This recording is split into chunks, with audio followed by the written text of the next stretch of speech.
یاد رہے کہ اللہ پاک کے آخری نبی جناب محمد عربی صلی اللہ تعالی علیہ وسلم نے غیب کی خبر دیتے ہوئے اپنی امت سے ارشاد فرمایا کہ قیامت سے پہلے 6 چیزیں گن کر رکھو۔ نمبر 1 میری وفات، نمبر 2 بیت المقدس کی فتح، نمبر 3 پھر طاعون کی وبا جو بکریوں کی گٹلیوں کی طرح تمہارے اندر شروع ہو جائے گی، نمبر 4 اس قدر مال کی کثرت ہو جائے گی کہ کسی آدمی کو 100 دینار دینے پر بھی وہ خوش نہیں ہوگا، نمبر 5 ایک ایسا فتنہ اٹھے گا کہ عرب کا کوئی گھر باقی نہیں رہے گا جس پہ فتنہ داخل نہ ہوا ہو، نمبر 6 تمہارے اور رومیوں کے درمیان ایک سلو ہوگی اور رومی عہد شکنی کریں گے اور وہ 80 جھنڈے لے کر تمہارے اوپر حملہ آور ہوں گے اور ہر جھنڈے کے نیچے 12,000 فوج ہوگی۔ یہ 6 نشانیاں نبی پاک صلی اللہ علیہ وسلم نے تفصیل کے ساتھ قیامت کی نشانیوں کے بارے میں بیان کی۔ اس حدیث پاک میں جو دوسری نشانی بیان کی گئی یعنی بیت المقدس کی فتح، اس بارے میں آج کی ہماری ایپیسوڈ ہوگی۔ یہ تو آپ نے سنی لیا کہ حدیث پاک میں اسے قیامت کی نشانی کے طور پر فرمایا گیا ہے۔ اس بارے میں مزید بات کرنے سے پہلے آئیے پہلے ذرا بیت المقدس کے بارے میں کچھ سنتے ہیں کہ یہ کس جگہ کو کہا جاتا ہے اور اس کی تاریخ کیا ہے۔ بیت المقدس مسلمانوں کا قبلہ اول ہے۔ یہ فلسطین کے شہر القدس میں واقع ہے۔ بعض نے اس شہر کو بھی بیت المقدس کہا ہے۔ بیت المقدس کی تاریخ دیکھیں تو اس میں کوئی شک نہیں کہ بیت المقدس یہودیوں، عیسائیوں اور مسلمانوں تینوں کے ادیان یعنی تینوں کے ریلیجن کے لیے مقدس مقام کی حیثیت رکھتا ہے۔ اس کو القدس کا نام کیوں دیا گیا؟ اس کے بارے میں حکیم الامت مفتی احمد یار خان نعیمی رحمۃ اللہ تعالی لکھتے ہیں کہ چونکہ اس زمین میں حضرات انبیاء کے مزارات بہت ہیں اس لیے اسے قدس کہا جاتا ہے۔ زمین کا یہ ٹکڑا انبیاء اور صلحاء یعنی نیک لوگوں کا مرکز رہا ہے۔ حضرت سیدنا سلیمان علیہ نبینا علیہ الصلوۃ والسلام کا مزار مبارک اور عالم اسلام کی مشہور و معروف مسجد اقصیٰ بھی اسی شہر میں واقع ہے۔ رہی یہ بات کہ اس کا سنگ بنیاد کب رکھا گیا تو اس بارے میں یہ کہا جاتا ہے کہ کعبہ معظمہ کی بنیاد ڈالنے کے 40 سال بعد سیدنا آدم علیہ نبینا علیہ الصلوۃ والسلام یا ان کی اولاد میں سے کسی نے اس کی بنیاد ڈالی۔ پھر اس کی تعمیر حضرت سیدنا سام بن نوح علیہ نبینا علیہ الصلوۃ والسلام نے کی۔ پھر ایک عرصے کے بعد حضرت سیدنا داؤد علیہ نبینا علیہ الصلوۃ والسلام نے بیت المقدس کی بنیاد اسی مقام پر رکھی جہاں حضرت سیدنا موسیٰ علیہ نبینا علیہ الصلوۃ والسلام کا خیمہ نصب کیا گیا تھا۔ اس عمارت کے پورا ہونے سے قبل حضرت سیدنا داؤد علیہ نبینا علیہ الصلوۃ والسلام کی دنیا سے وفات کا وقت قریب آ گیا تو اب آپ نے اپنے بیٹے حضرت سیدنا سلیمان علیہ نبینا علیہ الصلوۃ والسلام کو اس کو مکمل کرنے کی وصیت فرمائی۔ حضرت سلیمان علیہ نبینا علیہ الصلوۃ والسلام نے کمال کا انتظام کیا۔ آپ نے انسانوں سے نہیں بلکہ جنوں کی ایک جماعت سے اس کام کو کروانا شروع کیا۔ 1 سال کا کام باقی تھا۔ اب ذرا غور کیجئے کہ جنات تعمیر کر رہے تھے مگر آپ کے انتقال کا وقت قریب آ گیا۔ آپ نے غسل فرمایا، نئے کپڑے پہنے، خوشبو لگائی اور اس طرح تشریف لائے کہ عصا پر یعنی اپنے جو لاٹھی تھی اس پر ٹیک لگا کر کھڑے ہو گئے۔ ملک الموت حضرت اسرائیل علیہ الصلوۃ والسلام نے جن کا کام ہی روح قبض کرنا ہے انہوں نے آپ کی روح اسی حالت میں اسی عالم میں قبض کر لی۔ اب اسی طرح آپ عصا پر ٹیک لگائے کھڑے رہے۔ جی ہاں، دنیا سے آپ جا چکے تھے، وصال فرما چکے تھے مگر آپ کا جو مبارک جسم ہے وہ عصا پر ٹیک لگائے کھڑا رہا۔ یہ اللہ کی شان ہے۔ حضرت سلیمان علیہ الصلوۃ والسلام کا یہ معجزہ بھی ہے۔ یہاں میں ایک اور دلچسپ بات آپ کو بتاتا چلوں کہ جب حضرت سلیمان علیہ الصلوۃ والسلام حیات تھے تو جنات کو رات کی رخصت بھی مل جاتی تھی، وہ دن میں کام کرتے تھے۔ حضرت سلیمان علیہ الصلوۃ والسلام بھی آرام کرنے چلے جاتے تھے مگر آپ چونکہ اب کھڑے ہی تھے تو اب جنات کو دن رات راؤنڈ دا کلاک کام کرنا پڑ گیا۔ ہر وقت وہ آپ کھڑے رہے تو آپ کو اجازت مانگتے تھے لیکن کسی میں ہمت نہیں ہوتی تھی کہ وہ اجازت مانگنے آپ سے مانگے تو آپ سے اجازت بھی نہیں مانگ سکتے تھے۔ تو جنہوں نے 4 سال تک یک لخت، جی ہاں آل دا وے، دن رات برابر کام کیا۔ اچھا، حضرت سلیمان علیہ الصلوۃ والسلام جو ہیں وہ عصا پر کھڑے ہیں، نہ جسم میں کوئی تبدیلی آ رہی ہے۔ اللہ اکبر، یہ بھی اللہ کے نبی کی شان دیکھیں۔ اس کی تعمیر کی تکمیل چونکہ حضرت سلیمان علیہ الصلوۃ والسلام کے زیر نگرانی ہونی تھی اس لیے اس عمارت کو ہیکل سلیمانی بھی کہا جاتا ہے۔ بیت المقدس کی روشنی کا انتظام بھی نرالے انداز میں ہی کیا گیا تھا۔ وہ اس طرح کہ حضرت سلیمان علیہ الصلوۃ والسلام نے بیت القدس کی مسجد کو سنگ مرمر سے اور ہیروں، موتیوں اور یاقوت سے بنوایا اور بیت المقدس کے گنبد کے سرے پر کبریت احمر، یہ سرخ گندک جی تھی، اس کا اہتمام کیا۔ اس کی روشنی کئی میلوں تک پہنچتی تھی۔ اللہ اکبر۔ اچھا ناظرین، جیسے اس کی تعمیر کا وقت پورا ہونے لگا تو اللہ کی شان دیکھیں کہ آپ کے اس عصا کو، اس لکڑی کو دیمک نے کھایا اور آپ کا جسم زمین پر تشریف لایا. پھر لوگوں کو بھی پتہ چلا اور جنات کو بھی پتہ چلا کہ حضرت سلیمان علیہ السلام دنیا سے جا چکے ہیں. سبحان اللہ، اتنی شاندار یہ عمارت ہے. بیت المقدس کی خدمت کے لیے کثیر خادمین حاضری دیتے رہتے. ایک وقت ایسا آیا کہ حضرت سیدنا زکریا علیہ نبی علیہ السلام کے مبارک زمانے میں بیت المقدس کے خدام کی تعداد 4000 تھی اور خدام کے 27 یا 70 سردار تھے جن کے امیر سیدنا زکریا علیہ نبی علیہ السلام تھے. حضرت سیدنا آدم علیہ السلام سے لے کر حضرت سیدنا موسیٰ علیہ نبی علیہ السلام تک کعبہ یعنی بیت اللہ شریف ہی کعبہ رہا. پھر حضرت سیدنا موسیٰ علیہ نبی علیہ السلام سے لے کر حضرت سیدنا عیسیٰ علیہ السلام تک بیت المقدس قبلہ رہا. جب آقائے کائنات جناب محمد رسول اللہ صلی اللہ تعالیٰ علیہ وسلم کی آمد ہوئی اور آپ نے اعلان نبوت فرما کر اسلام کی تعلیم اور اشاعت کا سلسلہ شروع کیا تو مکہ مبارک میں جتنا عرصہ رہے اس وقت تک بھی مسلمان بیت المقدس کی طرف رخ کر کے عبادت کرتے تھے. پھر نبی پاک علیہ السلام نے مدینے کی طرف ہجرت فرمائی اور ہجرت کے بعد مدینہ منورہ میں بھی مسلمان 16 یا 17 مہینے تک بیت المقدس کی طرف رخ کر کے نمازیں پڑھتے رہے.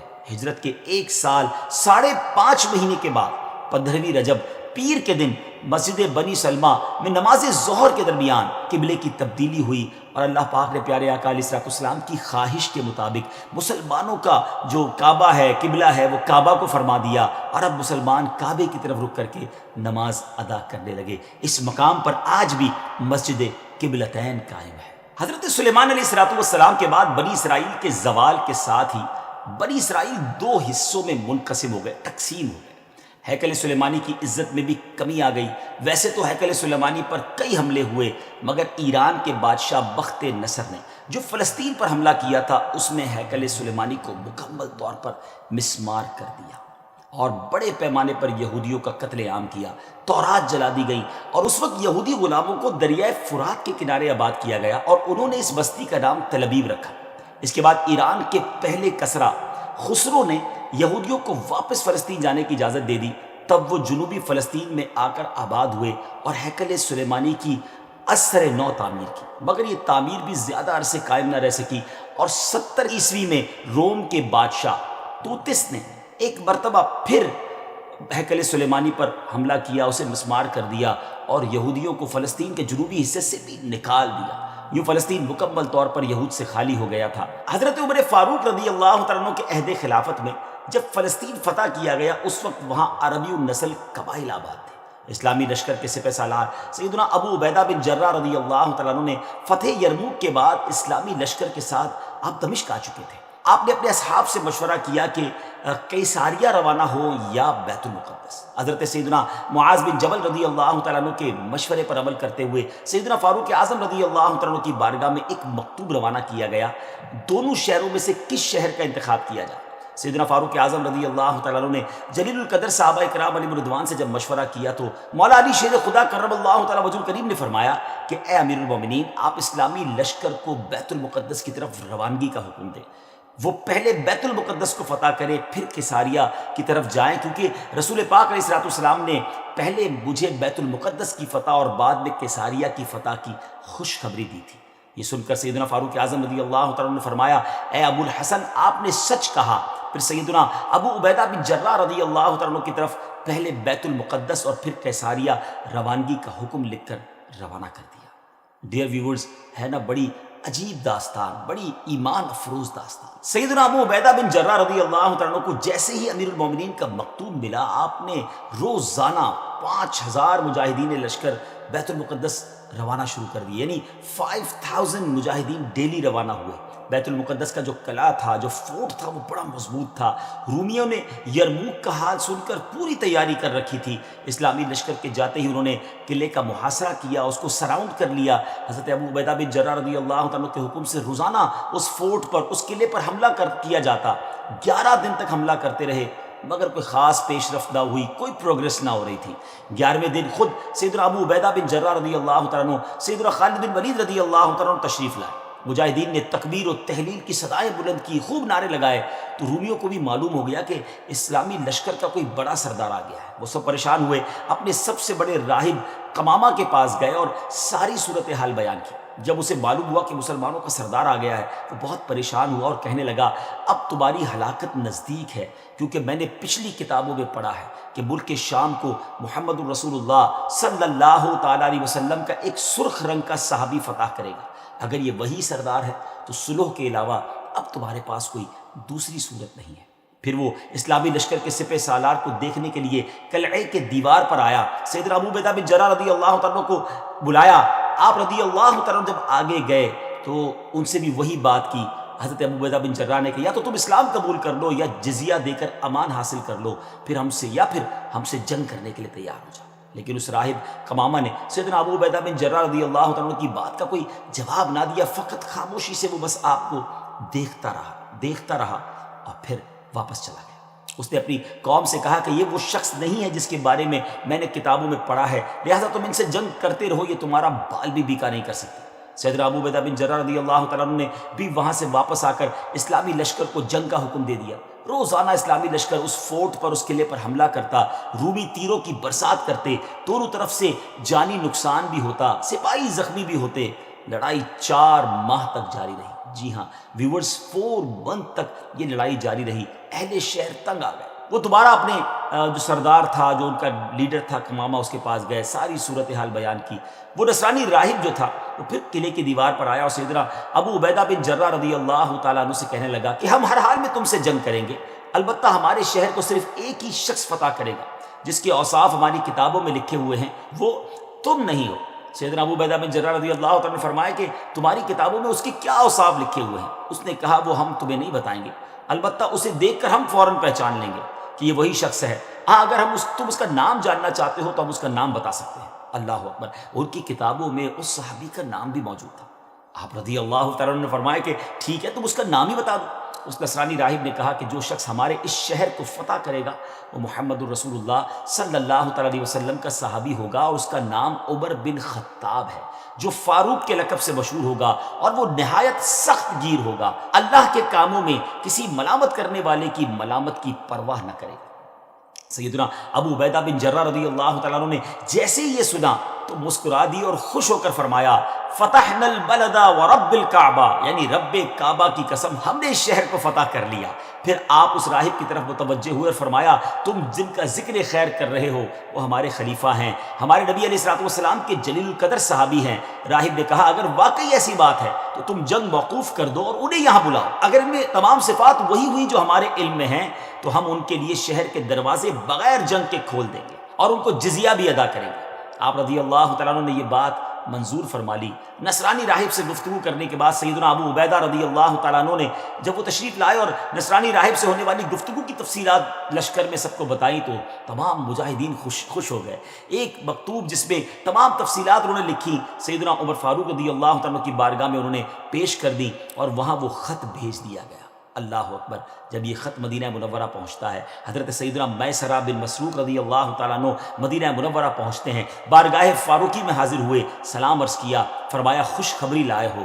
عرض کیا رب کعبہ کی قسم خوشخبری ہے۔ پھر وہ مکتوب بارگاہ فاروقی میں پیش کیا گیا۔ سیدنا فاروق اعظم رضی اللہ تعالیٰ عنہ نے جب مکتوب پڑھا، صحابہ کرام سے مشورہ کیا اور اس ملک شام کی طرف سفر کا ارادہ کر لیا، تیاری شروع فرما دی۔ امیر المومنین سیدنا فاروق اعظم رضی اللہ تعالیٰ عنہ کا بیت المقدس جب جانے کا فیصلہ ہوا، یہ خبر سن کر مدینہ منورہ میں خوشی کی لہر دوڑ گئی۔ اپنے سفر کا آپ آغاز فرماتے ہوئے سب سے پہلے آپ مسجد نبوی شریف میں آئے، آپ نے 4 رکعت نماز ادا کی، نبی پاک علیہ الصلوۃ والسلام کی بارگاہ میں، حضرت ابوبکر صدیق رضی اللہ تعالیٰ عنہ کی بارگاہ میں سلام پیش کیا۔ پھر اس کے بعد حضرت عمر فاروق رضی اللہ تعالیٰ عنہ نے اپنا سفر شروع کر دیا۔ مولا علی کرم اللہ تعالیٰ وجہ الکریم کو اپنا نائب مدینے میں مقرر کیا اور چند اصحاب کو ساتھ لیا، اور اب ملک شام کی طرف روانہ ہو گئے۔ آپ رضی اللہ تعالیٰ کے سفر کی یہ نوعیت ہوتی تھی کہ نماز فجر کے بعد سفر طے فرماتے اور ظہر کے وقت کسی مقام پر ٹھہر جاتے، وہاں اپنے اصحاب کو واض و نصیحت فرماتے، اللہ عز و جل کا خوف، عبادت کا تذکرہ، آخرت وغیرہ پر مشتمل بیان فرماتے، اور اس کے بعد ستو اور کھجور وغیرہ سے اپنا لنچ کرتے تھے۔ کیسا سادہ کھانا تھا امیر المومنین کا۔ جن جن راستوں سے آپ گزرتے تھے وہاں کے لوگ اپنے مقدمات، اپنی عرضیاں لے کر آپ کے پاس آتے، قرآن و حدیث کی روشنی میں آپ ان کا فیصلہ بھی فرماتے جاتے، یہاں تک کہ ملک شام کی سرحد میں داخل ہو گئے۔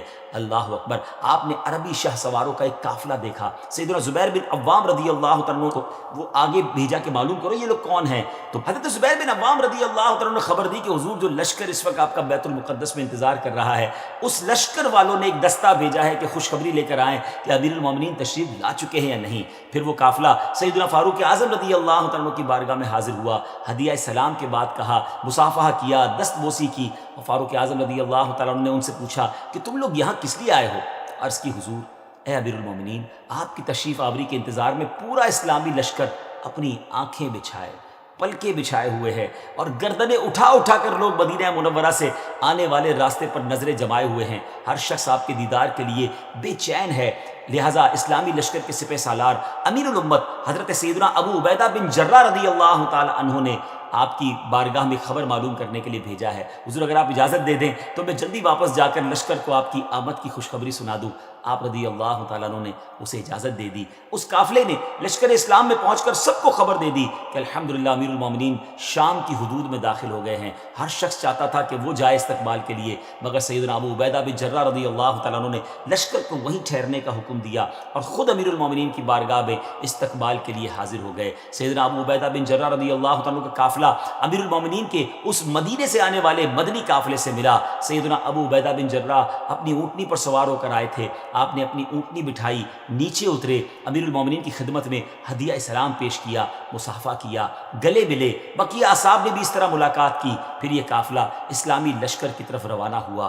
اللہ اکبر! سوچئے کیسا منظر ہوگا جب یہ قافلہ بیت المقدس پہنچا۔ مجاہدین نے نہایت شاندار استقبال کیا، تمام مجاہدین نے آپ سے ملاقات کی، آپ کی دست بوسی کی، پھر آپ نے ان سے نہایت فصیح و بلیغ خطبہ بھی دیا، تمام مجاہدین کو اعمال صالحہ، تقوی و پرہیزگاری وغیرہ اختیار کرنے کی نصیحت اور تنبیہ فرمائی۔ خطبے سے فارغ ہو کر سیدنا ابو عبیدہ بن جرہ رضی اللہ تعالیٰ عنہ نے ملک شام کی جنگوں کو بالتفصیل بیان کیا، جنہیں سن کر فاروق اعظم رضی اللہ تعالیٰ عنہ کبھی روتے اور کبھی خوش ہوتے۔ دونوں میں گفتگو ہوتی رہی یہاں تک کہ ظہر کا وقت ہو گیا۔ مؤذن رسول سیدنا بلال حبشی رضی اللہ تعالیٰ عنہ، جو نبی پاک علیہ الصلوۃ والسلام کے دنیا سے پردہ فرمانے کے بعد مدینہ طیبہ سے ملک شام چلے آئے تھے، لشکر اسلام میں شامل ہو کر وہ بھی جہاد میں مصروف ہو گئے تھے۔ حضرت جناب رسول اللہ صلی اللہ تعالیٰ علیہ وسلم کی وصال ظاہری کے بعد آپ نے اذان کہنا چھوڑ دی تھی۔ اپنے آقا و مولا علیہ الصلوۃ والسلام کی جدائی اور فرقت کے رنج میں وہ ایسے شکستہ دل تھے کہ اذان دیتے وقت انہیں سخت غم اور جو ہے وہ رنج لاحق ہو جاتا تھا، محبوب کی یاد ستاتی تھی، اتنی گریہ وزاری ہوتی تھی کہ اذان کو کمپلیٹ کرنا مشکل ہو جاتا تھا۔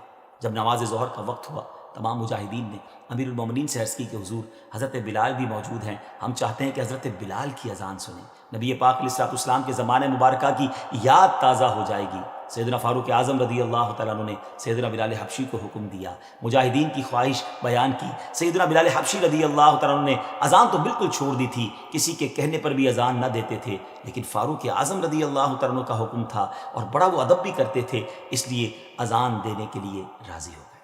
کیا منظر ہوگا! حضرت بلال حبشی رضی اللہ تعالیٰ عنہ نے اذان شروع کی، جیسی ہی بلند آواز سے کہا اللہ اکبر اللہ اکبر، ان کی آواز میں وہ درد تھا کہ لشکر اسلام پر لرزہ طاری ہو گیا۔ مجاہدین کی آنکھیں اشکبار ہو گئی، محبوب اکرم کا زمانہ یاد آ گیا۔ اللہ اکبر! شام کی سرزمین میں مدینے کی یاد تازہ ہو رہی ہے۔ اس وقت رسول پاک علیہ الصلوۃ والسلام کے دیدار سے اپنی آنکھوں کو ٹھنڈا کیا کرتے تھے، مگر وہ دیدار اب کہاں نصیب۔ تمام مجاہدین شدت غم سے کانپنے لگے۔ سیدنا بلال حبشی رضی اللہ تعالیٰ عنہ اشہد ان محمد الرسول اللہ پر جب پہنچے تو پورے لشکر پر ایک کوہرام مچ گیا۔ صحابہ کرام علیہ رضوان نے اپنے محبوب آقا کی یاد میں وہ تڑپنے لگے، آہو بکا کا شور بلند ہو گیا۔ شدت غم سے مجاہدین ایسے تڑپتے کہ ابھی ان کے دل پھٹ جائیں گے، بعض پر تو بے ہوشی طاری ہو گئی۔ فاروق اعظم رضی اللہ تعالیٰ عنہ پر بھی گریہ طاری تھا۔ حضرت بلال حبشی رضی اللہ تعالیٰ عنہ کی حالت بھی ناقابل برداشت تھی، ایسا لگتا تھا کہ وہ اذان پوری نہ کر پائیں گے۔ اسلامی لشکر پر غم و اضطراب کی وہ کیفیت طاری تھی کہ رونے اور چیخنے کے سوا کچھ سنائی ہی نہ دیتا تھا۔ بہرحال سیدنا بلال حبشی رضی اللہ تعالیٰ عنہ نے اذان مکمل کی۔ بہت دیر تک صحابہ کرام محبوب کریم علیہ السلام کی یاد میں روتے رہے۔ بالآخر اللہ کریم نے سب کو تسکین عطا فرمائی۔ فاروق اعظم رضی اللہ تعالیٰ عنہ نے پورے لشکر کو نماز پڑھائی، پھر قلعہ بیت المقدس کی طرف جانے کا ارادہ فرمایا۔ جب آپ نے بیت المقدس کی طرف روانگی کا ارادہ فرمایا تو بکری کے بالوں سے بنا ہوا لباس پہنا، وہ جبہ جو تھا ناظرین ٹکڑے ٹکڑے سی کر بنایا گیا تھا، اور اس میں 14 پیون تھے۔ ایک پیون جو ہے وہ چمڑے کا بھی اس میں تھا، اتنا سادہ اور جس کو آپ کہیں بالکل کم پیسوں والا لباس۔ اسلامی لشکر کے تمام سرداروں نے آپ سے گزارش کی، حضور آج تو بڑا اہم دن ہے، آپ اچھے کپڑے آج زیب تن کیجئے، اچھے گھوڑے پر سوار ہوں، آج آپ کو بیت المقدس کے جو لوگ ہیں ان سے ملنا ہے اور انشاءاللہ ہمیں فتح ملنی ہے۔ جب لوگوں نے بڑا اصرار کیا تو آپ راضی ہو گئے اور مصر کے اعلیٰ قسم کا سفید لباس پہن کر گھوڑے پر سوار ہو کر اسلامی لشکر کے ساتھ اب بیت المقدس کے قلعے کی جانب روانہ ہوئے۔ ابھی چند قدم ہی چلے تھے ناظرین کہ آپ کے چہرے پر گھبراہٹ کے آثار ہوئے۔ آپ کو ایسا لگتا تھا جیسے آپ کو بڑی سخت تکلیف ہو گئی ہے، آپ کے چہرے کا رنگ تبدیل ہو گیا۔ سواری کو رکوایا، فوراً گھوڑے سے نیچے آئے اور فرمایا اللہ عز و جل مجھے معاف فرمائے۔ قریب تھا کہ میں ہلاک ہو جاتا، کیونکہ ایسے پرتکلف اتنے قیمتی لباس کو پہن کر میرے دل میں عجب اور تکبر داخل ہو گیا تھا۔ میں نے اللہ عز و جل کے محبوب علیہ السلام کو یہ فرماتے سنا ہے کہ جس کے دل میں ذرہ برابر بھی تکبر ہوگا وہ جنت میں داخل نہیں ہوگا۔ تمہارے اعلیٰ اور سفید لباس نے مجھے ہلاکت میں ڈال دیا۔ پھر آپ نے وہ لباس اتار دیا اور اپنا پرانا 14 پیوند والا لباس زیب تن فرمایا۔ فاروق اعظم رضی اللہ تعالیٰ عنہ بیت المقدس کے قریب اب پہنچ گئے۔ ناظرین میں یہاں تھوڑی دیر کے لیے رکوں گا، غور کیجئے، یہ تھے امیر المومنین۔ آج فتح کا دن تھا، آج دوسرے لفظوں میں ریوارڈ کا دن تھا، عزت کے بڑھنے کا دن تھا۔ پھر بھی عاجزی ہے، پھر بھی خوف خدا ہے، پھر بھی نبی پاک کی یاد ہے، یاد رسول میں آنسو بھی بہے، نمازیں بھی پڑھی گئیں، بیان بھی کیا گیا، اللہ کی یاد بھی دلائی گئی، خوف بھی دلایا گیا اور اپنے آپ کو تکبر سے بچایا بھی گیا۔ یہ ہم سب کے لیے کتنا بڑا درس ہے۔ جن کو اللہ نے نوازا ہے، اگر اللہ نے دنیا کی نعمتیں دی ہیں تو اس کا مطلب یہ نہیں کہ تکبر کیا جائے اور ان خوشیوں میں کھو جایا جائے۔ آج معاملہ یہ ہے ناظرین کہ جس کے گھر میں خوشی ہوتی ہے، جس کو کوئی سیلیبریشن ملتی ہے، وہ اس کے ساتھ ہی نافرمانی اللہ کی شروع کر دیتا ہے۔ ایسا لگتا ہے کہ ہماری خوشی اور اللہ کی نافرمانی یہ لازم و ملزوم ہو گئی۔ اچھا خاصا نیک نمازی بھی ہوتا ہے، اگر اس کے گھر میں جب خوشی کا موقع آتا ہے تو وہ کچھ ہوتا ہے جو بیان نہیں کیا جا سکتا۔ یہ بہت بڑی بے وقوفی ہے ناظرین کہ اللہ کریم خوشیاں عطا فرمائے اور ہم اسی کی نافرمانی کریں۔ ایسا نہ کیا کریں۔ جب رب کی عطا ملے زیادہ شکر ادا کریں، زیادہ سجدے کریں، صدقہ کریں اور گناہوں سے بچیں۔ بہرحال فاروق اعظم رضی اللہ تعالیٰ عنہ بیت المقدس کے قلعے کے قریب پہنچے تو وہاں موجود مجاہدین نے اب تکبیر و تحلیل کی صدائیں بلند کی، خوب اللہ اکبر کے نعرے لگائے۔ جب یہ شور سنا اور بیت المقدس کے اندر جو لوگ تھے وہ حیران ہو گئے کہ جنگ تو بریک تھی، موقوف ہو گئی، کیا مسلمانوں نے پھر حملہ کر دیا؟ نصرانی راہب کمامہ نے جب وہ آوازیں سنی اور خادمین کو بھیجا کہ معلوم کرے کہ معاملہ کیا ہے، تو پتہ چلا کہ اسلامی لشکر کے سب سے بڑے سردار امیر المومنین حضرت عمر بن خطاب رضی اللہ تعالیٰ عنہ تشریف لائے ہیں۔ نصرانی راہب قلعے کی دیوار پر آیا اور اسلامی لشکر میں پیغام بھیجا کہ حضرت عمر بن خطاب رضی اللہ تعالیٰ عنہ کی زیارت و شناخت کرنا چاہتے ہیں، انہیں قلعے کے قریب لایا جائے۔ سیدنا فاروق اعظم رضی اللہ تعالیٰ عنہ بغیر اسلحے کے اکیلے ہی قلعے کے قریب جانے لگے تو بعد میں یہ فیصلہ ہوا کہ حضرت ابو عبیدہ بن جراح رضی اللہ تعالیٰ عنہ بھی ساتھ جائیں۔ آپ اپنے اونٹ پر سوار تھے، ہاتھ میں ایک درہ تھا۔ جب دیوار کے قریب پہنچے تو اس نصرانی راہب نے آپ کو بڑے غور سے دیکھنا شروع کر دیا۔ تھوڑی دیر بعد نصرانی راہب نے کمامہ نے بلند آواز سے شور کرتے ہوئے اپنی قوم کو پکار کر کہا، خدا کی قسم یہ وہی شخص ہیں جن کی صفات ہم نے اپنی کتابوں میں پڑھی ہیں اور ان کے ہاتھوں پر ہمارا شہر فتح ہوگا۔ پھر اس کمامہ نے اپنی قوم کو جھڑکتے ہوئے اور ڈانٹتے ہوئے کہا کہ سختی ہو تم پر، یہ کیا تاخیر ہے، قلعے سے جلدی اترو، ان کے پاس جاؤ، ان سے امان اور ذمہ داری حاصل کرو۔ خدا کی قسم محمد بن عبداللہ علیہ السلام کے یہ صحابی ہیں۔ جب رومیوں نے کمامہ کا فرمان سنا تو وہ جلدی جلدی قلعے کی دیوار سے اترے، شہر کے دروازے کھول دیے گئے، دوڑتے ہوئے فاروق اعظم رضی اللہ تعالیٰ کی بارگاہ میں حاضر ہوئے، صلح اور امان کی درخواست کرنے لگے۔ آپ رضی اللہ تعالیٰ عنہ نے اللہ پاک کا شکر ادا کرتے ہوئے اپنے اونٹ پر ہی سجدہ شکر ادا کیا اور پورے شہر والوں کو امن و امان اور اس کا جو پروانہ تھا وہ جاری کر دیا۔